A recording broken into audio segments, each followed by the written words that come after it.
Un invité surprise chez les blessés et mutilés de guerre. Il s'agit du chef suprême des armées en personne. Le président de la République s'est rendu ce vendredi à l'hôpital militaire de Ouakam, au chevet des soldats blessés, mais surtout avec un joli cadeau.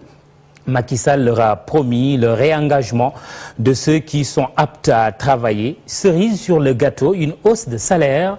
Compte rendu d'Issa Prera avec Ali Mbaye.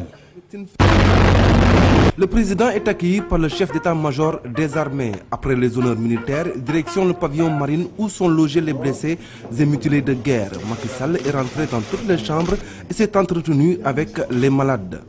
Une manière de les encourager et de les assurer du soutien de l'État. Puis c'est le centre de médecine physique qui accueille le président dans un bâtiment et des installations flambant neufs. À la suite du centre de médecine physique, cap sur le centre d'appareillage.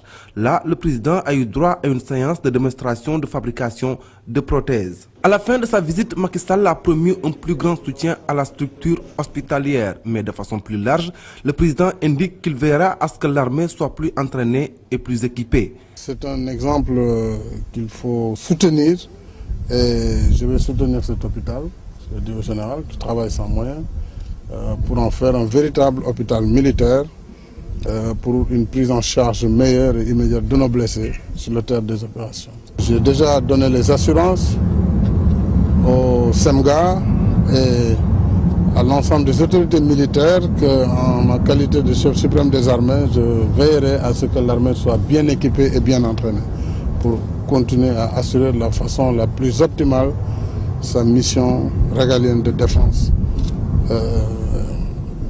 du territoire national. Sur le plan social, Macky Sall a promis de revoir la situation des blessés et mutilés de guerre. Je veillerai également sur le plan social à ce que les cas douloureux qui nous arrivent pour des PDL qui sont encore dans la durée légale et qui ont été blessés, mais qui sont maintenus dans les armées, puissent voir leur situation évoluer de façon positive, ainsi que tous les blessés et mutilés de guerre.